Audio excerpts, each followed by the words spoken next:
right. I just talked to AKA counseled, AKA held space for and served as a mirror for three women. Three, from what I can tell, very amazing, thoughtful, kind, um, conscious women. One of which I know personally, and the other two I didn't. But my friend and her companion got into a a situation, an argument, but it was basically a situation where they were both triggering each other at the same time and were able to get anywhere. And then they were the third woman that was there, that they're only going to be around for maybe another day or two. Um, that woman was stressed out just being around like their like toxic, intense energy while they're angry at each other, essentially. And so I started off just talking to my friend, but I ended up talking to all three women for probably a good like hour or two, just trying to understand and give them space to express that they're feeling. They both had a lot of pent up emotions around the situation, and for them, it was at a point where they felt like things couldn't continue. Like they needed to like go separate ways or whatever because it was what the other person was doing was wrong. And ultimately, they decided to continue together on whatever journey they're on together. And yeah, I got a message like maybe like 30 minutes after I ended my conversation with all three of them that like things are better, and so that made me feel good that I was able to help in some small way. I know it wasn't all me because I know they talked to other people before they talked to me, but we did talk quite extensively, and I walked away from it with some very important insights and lessons that came through as I was trying to help them. And so I just wanted to do a video talking about some of the things that came up that I really wanted to take note of, because they're important. And I think that they could, at the very least, help me and, in an ideal world, help someone like you. So, okay.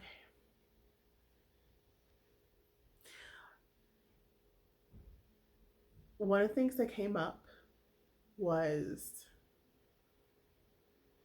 the fact that we don't get to choose the container for our healing. We just don't. That's not something that's really within our control. When we are triggered, when something comes up, and we are called to deal with it, to face it, to honor it, to express it, you don't control where you are. You don't can control who's around. You don't get to control who triggers that for you. Most of the time, it might not always be comfortable where you are. You might feel like you're not in a safe space. Well, that's part of it too. Safety is an illusion, or non-safety is an illusion, I should say. But that was a big one because my friend felt that this. Sorry about that. My friend felt like this didn't look like the way that she expected her healing to go. We didn't get into what she wanted it or expected it to look like, but it certainly wasn't this situation. She certainly didn't expect that she would have to heal by being triggered violently and viscerally and physically by someone else in a place that wasn't her own. Um, and so for her, it was a huge reminder of control. What's in our circle of control? What's not within our circle of control?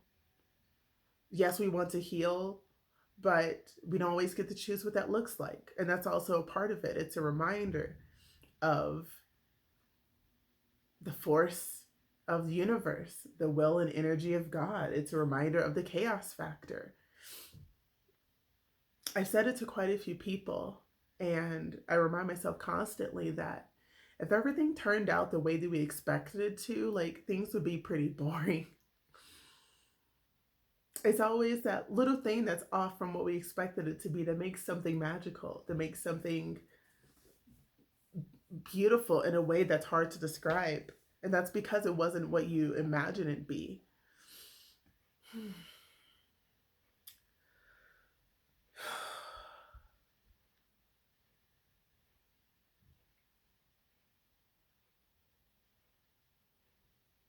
Okay.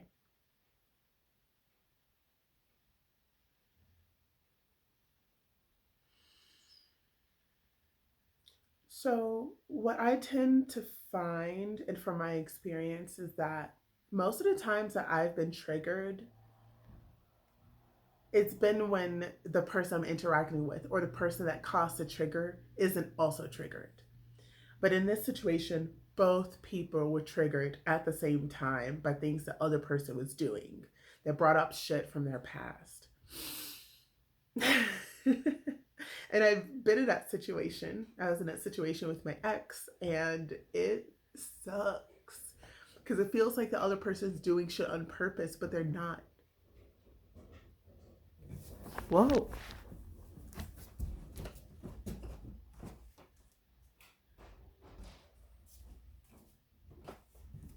Sorry. Someone was outside making a really weird noise, and I freaked out because I have something in the oven, and I thought it was like the oven about to explode, but it wasn't. Okay. But yeah, so when two people are triggered at the same time, it's important to remember one, that you're triggered. It's important to remember that you're triggered. And it's also important to recognize that the other person's acting really strongly as well. If the person's acting really emotionally, that person's also triggered. And they're also triggered. It's what it is. And when you're triggered, you're not always acting the way your best self would. We know that. And that's because our inner child is coming out. They're acting out. They're defending themselves. They feel threatened. And that's a lot of times where our reactions come from. But the other person's also going through the same thing. And so you guys are just like, your inner child is just like battling each other and stuff. And but it's really not like, you guys aren't intentionally trying to like fuck with each other or make each other mad or trigger each other or be rude to each other on purpose. You guys are being called to work on something. There's something that inside of you, each other, is a mirror for each other. And so it was really important for me to remind them that, one, you guys love each other. You guys love each other so much. No matter what happens, you guys love and care about each other. And you guys aren't trying to intentionally hurt each other. It's important. That's the most important piece to remember, is love. No matter what, you guys love each other. And you also need to love that part of you that's hurting right now. You guys need to do your own work. The other person can't solve your or heal your traumas for you. That's not their role. All they're serving as is a mirror for you to see that. Maybe you don't like it. Too bad. That's how it happens sometimes. And I mean, you could choose to deal with it now, or you can choose to not deal with it now, and it would just be there, still triggering you. People will keep coming up. They keep triggering that part of you that you don't want to deal with, that you're waiting for the right moment, the right space, the right time to heal, because now it's not it. No, there's now. Now. Now.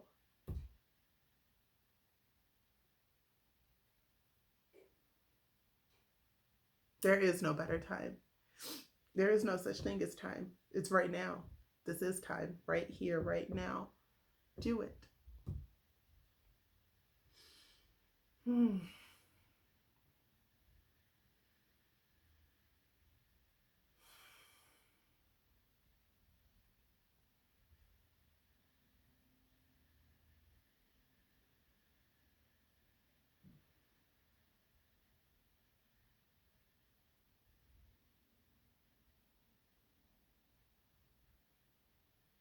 Hmm. Okay.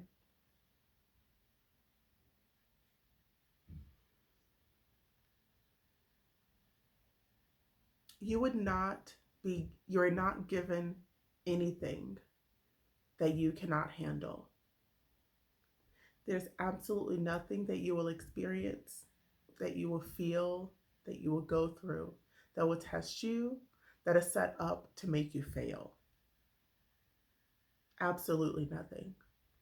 Whatever it is that you are experiencing or going through, it was given to you because you can handle it and this is your time.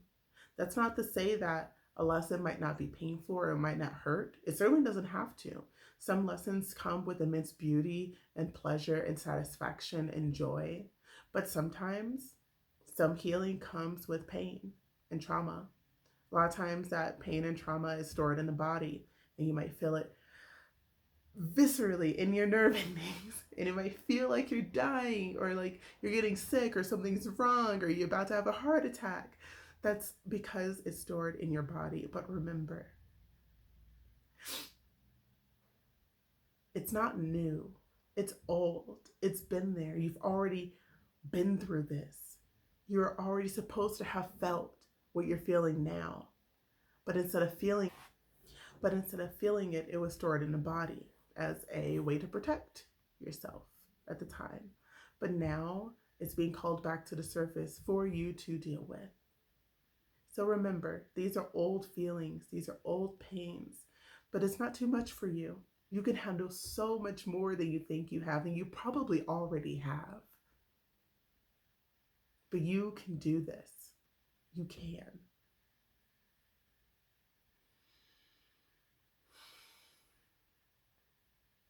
And on the other side of that will be relief, will be joy, will be empowerment that you did this thing that felt so insurmountable, that you got through the situation that you couldn't have even imagined. Everything that we go through and that we conquer, everything we go through is meant to prepare us for some future event or situation that we can't imagine, that we can't fathom, that we can't predict or plan for. But in order for us to cross that bridge, we need to cross the bridge we're at right now. We need to tackle the challenges we have right now. We need to overcome the trials that we have right now to prepare ourselves. And if you feel led to be a coach or a guide or a healer or whatever, the perspective I always take is these tears, this pain, this what challenge that you're going through right now, that's important because someone will come to you in the same situation and then you will see yourself in them and you know exactly how they feel. You know exactly what to say. You know exactly what advice to give. You know exactly how to hold space for them because you've also gone through that. So none of this is for nothing. Thank you for listening.